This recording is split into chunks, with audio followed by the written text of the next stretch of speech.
Welcome. This is PDX, the podcast to celebrate and uplift the people, places, businesses, and events that make Portland, Oregon a vibrant and thriving community, amplifying the unique culture, creativity, and connections that define our city. By fostering inclusivity and collaboration, we aim to strengthen the bonds that unite us and showcase the heart and soul of Portland to the world. Hi, I'm your host, Dawn Sellers. I had the opportunity to sit down with Fern Capella Allen, a trailblazing thought leader, author, and architect of the abundance revolution. With a deep understanding of the laws of assumption, attraction, and circulation, she is on a mission to dismantle scarcity conditioning and awaken humanity to its birthright of infinite abundance. As the founder of Earth School PDX, with her groundbreaking classes, powerful speaking engagements, and revolutionary ideas, she is helping people unlock their infinite potential and claim the life they were always meant to live. I hope you enjoy today's episode. Hi, I'm here today with Fern Capella Allen from Earth School PDX. Hi. How are you doing today, Fern? So good. Thank you so much for having me. Yeah, appreciate you. Thanks for being here. So Earth School PDX, you talk about empowering Portland through skill sharing, along with the mission and impact of the Earth School. So can you tell me a bit about yourself and your background? Yeah, for sure.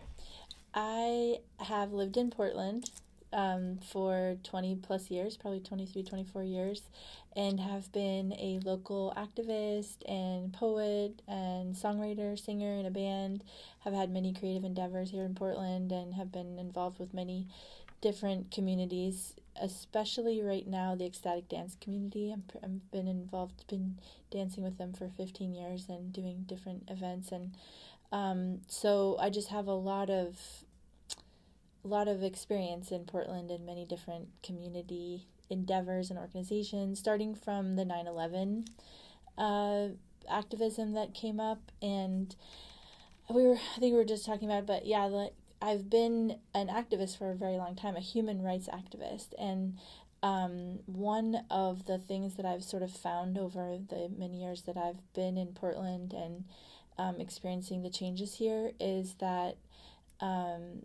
my most powerful effort is local effort, and also I've been working. I'm in the middle of writing a book called Abundance is a Human Right, and that was the class that I taught this spring semester in Earth School PDX. And so yeah, the New Earth School is kind of under that umbrella of Abundance is a Human Right, which is about skill sharing and just creating alternate ways of being with community and getting your needs met, basically, in community outside of the capitalist system, basically, so. Great. Yeah. So tell me about skill sharing and what that means to you. Yeah, so skill sharing, well, I guess I'll also just kind of give props to the early anarchist days of the early 2000s when we, I guess, was saying about the 9/11 kind of response that Portland, the little Beirut Portland, had back then. We developed a lot of different community outreach programs and kind of things around the community that was created from the activism that happened in response to the going to war in 2001. So one of those things was called Free School.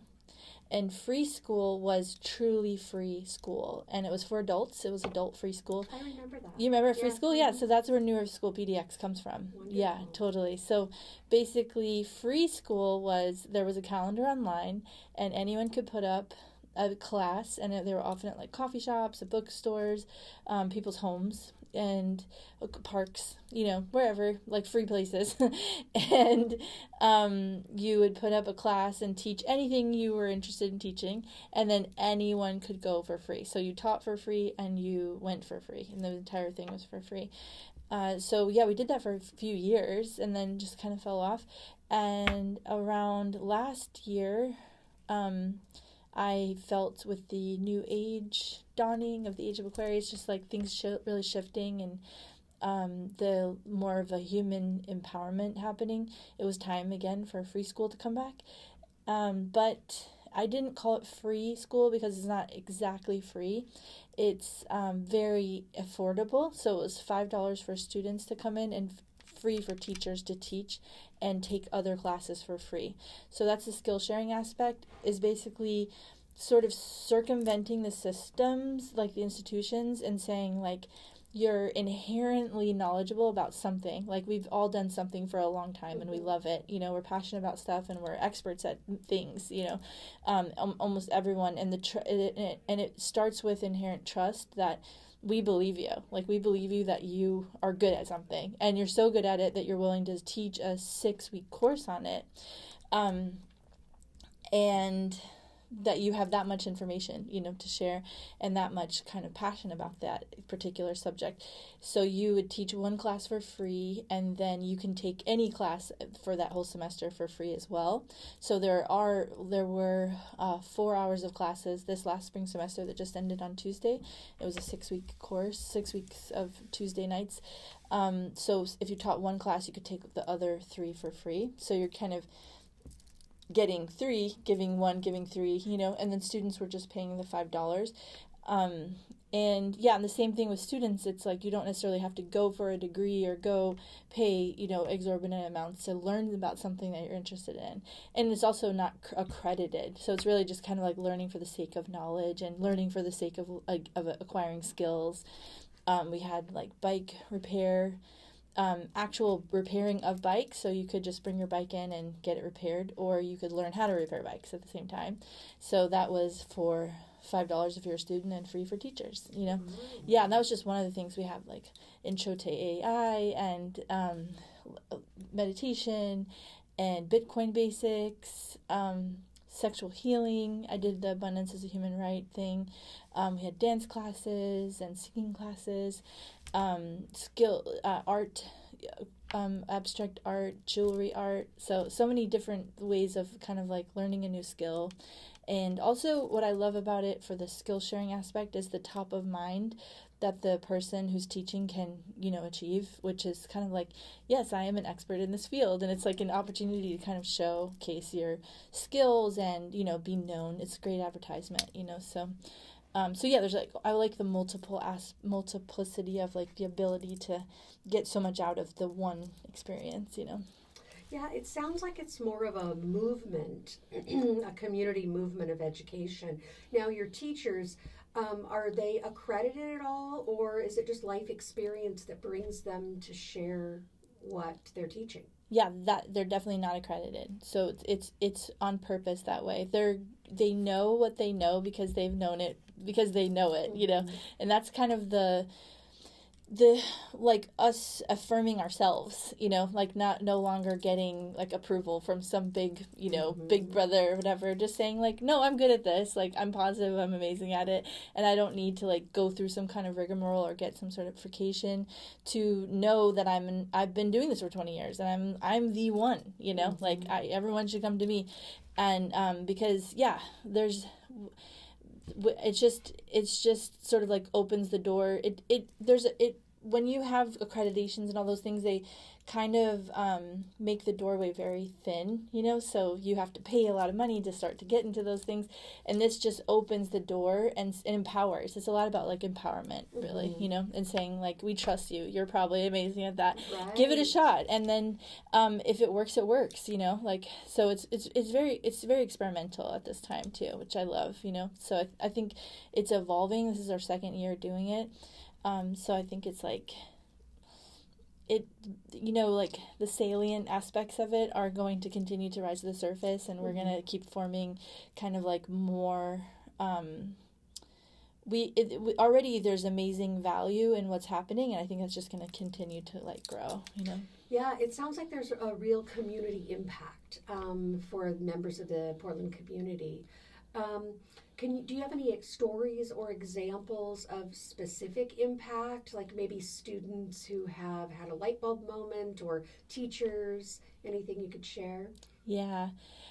So one of our teachers this spring, she taught the singing class at 4 o'clock, and then she brought her little 6-month-old baby, and she stayed till 9 with her baby, and it was her first, like, it really was super meaningful to her. It was kind of hard for her for it to be over, because it was her first kind of getting back into community after sort of like checking out and being a young single mom and stuff. And it was a really full circle moment for me, because like I said, back in the free school era, I had a little kid, and so it was like really special to me to be able to provide that kind of community and support for someone that was really seeking it and also had a lot to give. And it really showed, like, so people came to her class, really enjoyed her class, and then she got to be engage and be a part of other classes, and I watched her baby, or other people did, and it was just a kind of a beautiful, like, example of community in action, really. Yeah, that's great. Yeah.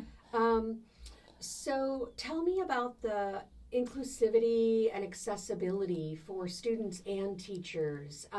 I would imagine, just based on the mission of your school, that you're reaching out to the diverse population of the community. Definitely. So tell me about that a little bit. Yeah, so it's actually located at Bridge Space, and Bridge Space itself was accessibility we'll talk about first. One of my very close friends, she has cerebral palsy, and she is in the dance community. She goes to Bridge Space for dance, or she's going to our dance generally for many years with me and with a lot of people. But when we moved to Bridge Space, it wasn't accessible, and it really broke my heart, because she was basically being, like, actively excluded, and we had different events after dance, and I'm like, oh my gosh, this is terrible. Holly's missing, like, every one of these things, by the mere fact that she can't walk in here like the rest of us. So we made an urgent effort to create a walkway for her so she can come in. Yeah, so there's this beautiful ramp there now that has only been in there in the last year since the dance community has been in Bridge Space. But yeah, accessibility is super important. Like, really, and honestly, it's a little fringe, and that's what I love. Like this, especially as it's kind of in its incubation stage, and it's kind of like just coming to life. I think this will become more and more mainstream, but right now, I love, like, the safety that the weirdos have in being a part of this. It's really sweet, like, because there is just, like, really anyone who wants to share something and just kind of, like, has a full, carte blanche invitation. Like, there's not, that's what I mean, like, the door is so wide open that literally anyone can come in, and I think that a lot of people felt that kind of, like, safety and welcomingness, and inclusivity. So yeah. Wow. So tell me about how you choose or curate the skills and the classes that you offer. Is there a specific method that you use to decide? Now, you run on a 6-week schedule. Yep. Mm-hmm. And so is there a theme for that 6 weeks, or how do you curate that? Yeah, so I think it was relative to the space in some ways, based on the types of spaces that we have to share classes in. So we have a kitchen, so definitely we're open to having, we had brewing and tincture making, mindful eating, and so I looked to curate classes that could utilize the space of the kitchen, because it's such a cool offering. We have this beautiful big dance space, so definitely wanting to make sure we have good dance classes for 4 hours. And then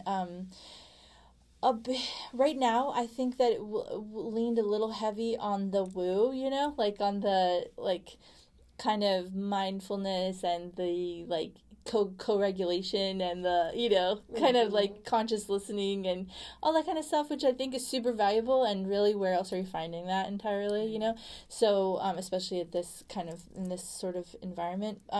So it was perfect and important. And then we had a lot of skills. So what I'd like to do over time is just really balance out actual physical skills, and other kinds of like needs that humans have, so that it's sort of like mind, body, spirit, like all within that time frame. So yeah, and what I'd love is to just reach more. This is why this is great, and I really appreciate that because I'd love to reach more of Portland, because what I think is this is ready for and possible with New Earth School is people from many different communities sharing their knowledge with each other, so we're all growing to be bigger, better humans in community together, and really more compassionate, honestly, like especially locally, which would be so cool. Right. I think as we interact with different people, cultures, beliefs, that we learn more about ourselves and more about the world around us. So I think that's great. So true. Yeah, and so tell me, now you're right now you're working on your next 6-week series of classes. So what does that look like for you? How much time does that take you, and what is a typical day for you? Yeah, so we have the website, so I have curated the website myself and put up everything, and it is, communicating with the teachers, really marketing with students and trying to reach more students, and communicating with the space, working out pricing with the space. There's just so many things. This has definitely been a personal investment. This is an investment for me, and we are looking to become a 501c3 and start potentially getting grants or doing an umbrella under a larger 501c3 nonprofit. And so that's really this next, right, since we just ended classes, because I was just teaching a class myself for the last 6 weeks as a part, and on top of directing the school, So now that that's ended, the next focus for me is really putting together the nonprofit paperwork and looking into umbrella grants. Yeah, so that we can just have a little bit more freedom around potentially even paying teachers. There's just, I want to see other ways to incentivize like the experience so that we can kind of reach more people, also marketing. So yeah, because it's been an investment, but I think I don't want to stand in the way of it either with like my limitations, right. So yeah. What kinds of skills do you find are most in demand at the school? Are there things that people have asked for that you haven't been able to find teachers for? Yes, I would say, really practical use skills like plumbing, like, how-to stuff, like how to fix things. And also, I think how to buy your first house, like kind of the bridge between the worlds in finance. I've seen a lot of people be interested in that. Also, we did have intro to AI, and I think that more and more as we're moving into working with AI, just kind of like how do we keep up, and stay with, so that we're really creating accessibility again to everyone, regardless of like what kind of technology you have, that we're like all tuned in to what's happening and the changes that are happening. So I think like really practical skill knowledge, and also kind of like like higher technology knowledge. Interesting.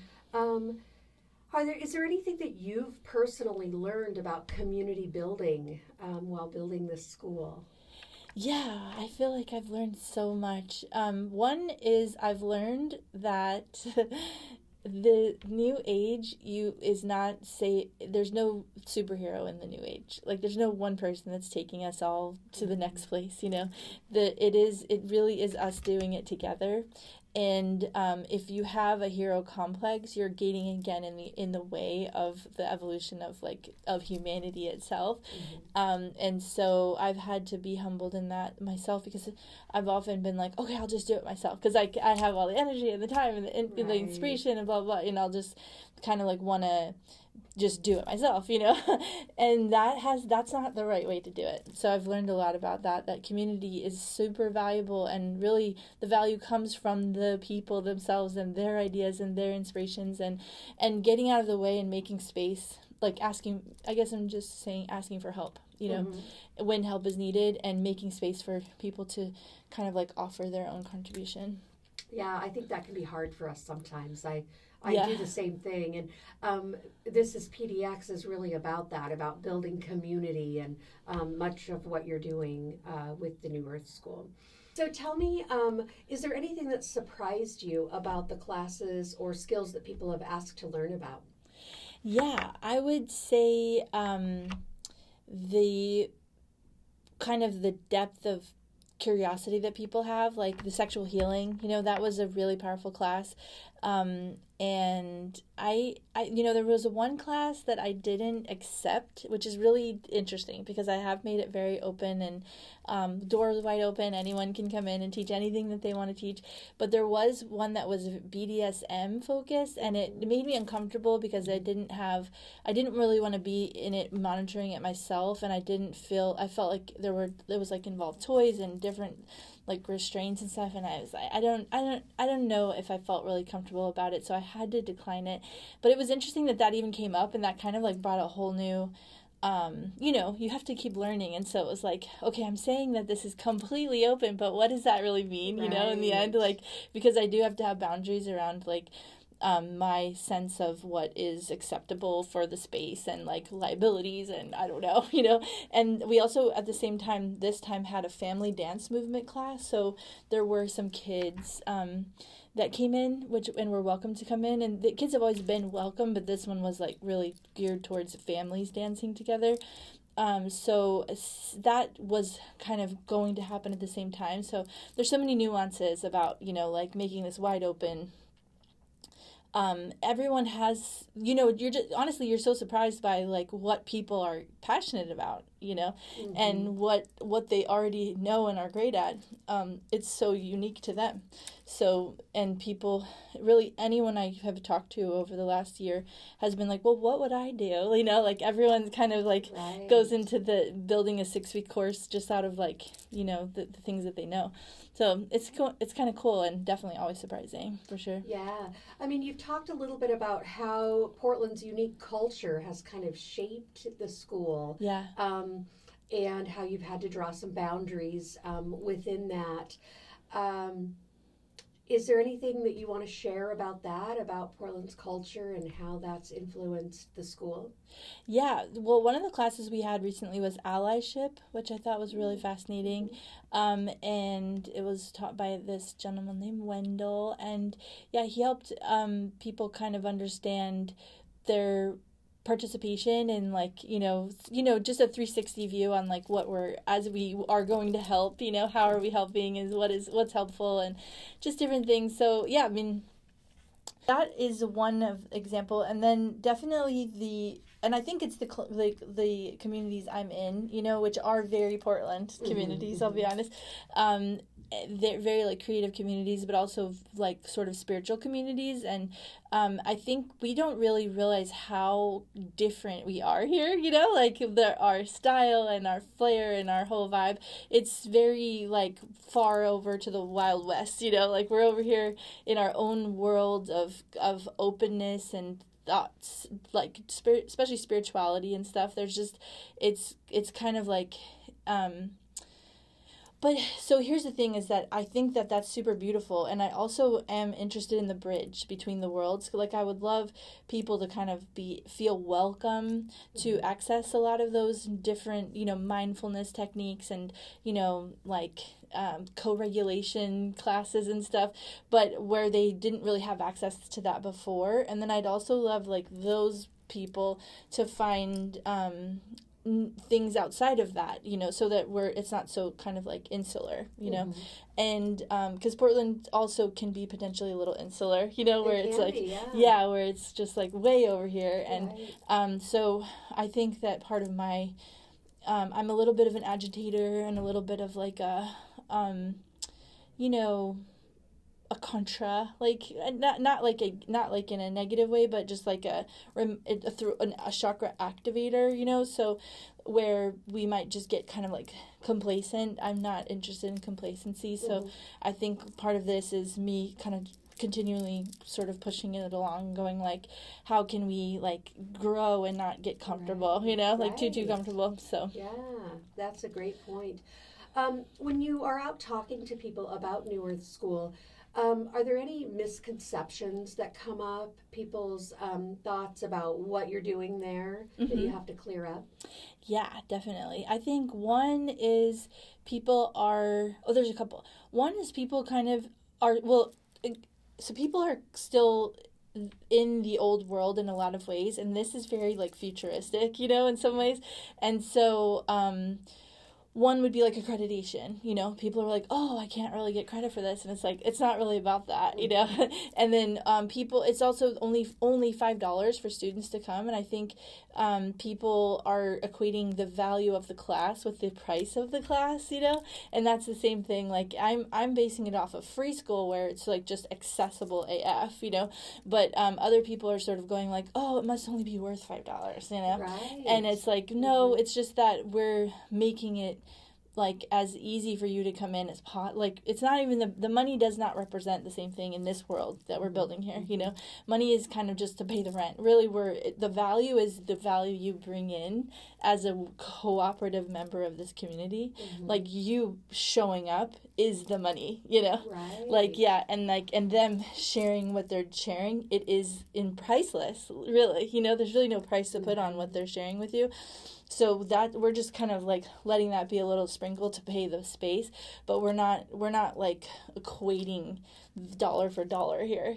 That's not what we do. So, and that takes time to. That's a whole new concept for Exactly. a lot of people. Is that it's not an exchange of money necessarily, but more an exchange of value and what you give and what you get out of it. Exactly. Yeah, just showing up and creating the new world together. That's why it's like New Earth School is like really the fact that you show up and co-create with your Skillshare, like, and learn and grow and take their knowledge out and share their information out, say their name, in other places, like that's money, to us, like, so yeah, and that's what I mean is that this is sort of under the umbrella of my Abundance as a Human Right kind of like brand or whatever, book and idea in general in my life, which is that there's a lot of radical concepts that go along with that in terms of like shifting how we look at how we look at value and value exchange. Like I am also creating an app called Plentiful Earth, which is like where we do contribution ledgers and request ledgers, and it's also AI related, but basically it's outside of barter, outside of pound for pound. It's not tracked like what you got and what you gave and all that stuff. It's really like, I have this, so someone needs it, and then I would like this, so I'll take it. Like, just again, that kind of like the surplus and abundance that's natural to this place, sort of tapping into it and allowing it to sustain us. I love that. Yeah, I really believe that what you put out into the world is what you get back. I really believe that. So I love that concept. Yeah, cool. Do you, what are your dreams for the future of New Earth School? If you could have anything, if it could be anything, what would that be? Oh, thank you. That's such a great question. I love that question. So I would say how I see New Earth School PDX so there's New Earth School PDX, but I also see New Earth School Seattle, New Earth School San Diego, New Earth School, all the different places. And then what I see is, so let's start with just PDX. In PDX, I would love us to have a hub, which is like the hub that we have right now in, at Bridge Space or a place like it, for one night a week for the 6-week period. But then what I'd also love is classes outside of that, anywhere else in the city. So like at the city repair place, at like a horse farm, different places where teachers just go, hey, I have this time. It's a lot like the Plentiful Earth thing where it's like, hey, I have like 2 hours once a month to teach people, and there's a slot of 10 open, and then it just kind of fills in. And then that's a New Earth School teacher. So they can then take free classes anywhere else in the hub time or anywhere else in the city. So basically the calendar would grow to include people all over the city. And so once you're a teacher within this, semester, you can take classes at anywhere else for free. So teachers teach and take classes for free, basically. So instead of just it being within this, like, one day within for a certain amount of hours, it'd be anywhere, anytime, which I think would be great because if you teach on a Tuesday night, you might be tired. from working, and then you taught, and then it might be nice to go on a Saturday to a class, or vice versa. So there's that, and I could also open it up to, I did include one Zoom class on this calendar, and I'm open to that. I love the in-person aspect of New Earth School PDX because it's very, like, it generates, like electrical power, but also I'm open to those being also classes that people want to put on the calendar and just have as more classes to exchange. So that's within the particular PDX. Then similarly, I think it's prototypical where it could go out, and be very, very similar system in any city. Now, what would be really cool is like the Quakers, or like if you're a Quaker in Portland and then you go to Chicago, and you can go and like stay at a Quaker's house, anywhere. And that's kind of like what would be awesome is that, if you are a New Earth School teacher in Portland, you could go to free classes in New Earth School Chicago, So if you teach, you can take free classes anywhere in the country or the world, Right. So, and then your teachers could actually, teach in those other cities exactly. too. Like maybe you go for a week or a month and you teach and you learn in those other cities. Literally. And that was actually my next question, is if you see this model being replicated in other communities, and it sounds like you do, like you already have plans for that. It's fully prototypical. Like, I think it could easily be, that's why I love that it's called New Earth School PDX, because that's like, this is the one that we're doing here in Portland, and Portland's a fertile ground for creating these kind of wacky ideas, Yes, it is. But I do think this is the kind of thing that can take wings and fly all around the whole world, honestly. We have New Earth School, Paris. Like, why not? Yeah. Why not? Yeah, totally. No, I love that. Dream big. That's what I always say. So if somebody is watching or listening today and wants to get involved, maybe as a teacher or a student, or maybe they want to donate money to your organization to help you grow, how can they do that? How can they get a hold of you? Thank you. So we have New Earth School PDX website, so www.newearthschoolpdx. You can go there and contact me directly through there. We have Instagram, which is New Earth School PDX. Our email is newearthschoolpdx@gmail.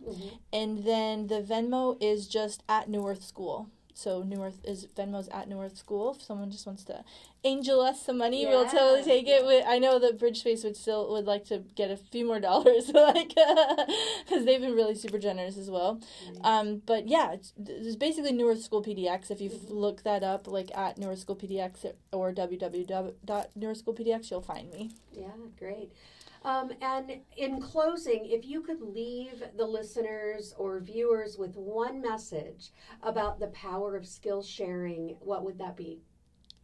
Thank you. I think about what you are great at, what you enjoy, what you love, and how valuable you are to the world, and how meaningful what you already know is to someone else, and the ripple effect that you sharing your knowledge and your heart could make on others. And also, what are things that you are open to learning and receiving, like the new neurons. Let's do it, like let's be open to finding greatness in ourselves and also greatness in those around us. I love that. Well, thank you. Yeah, thank you so much. Yeah. Is there anything else that you want to share that I didn't cover that you'd like to talk about? No, I'm super grateful. I will just share, since this is PDX, that I'm obsessed with Portland. I love the city. Eventually, I want to be on literally city council or something, because it means the world to me, this place. I've been here for 20 plus years, and I will always care about this place and all of its changes, and I'm super grateful for every single human being who is Portland based or anywhere that's hearing us, and I'm sending you guys lots of love.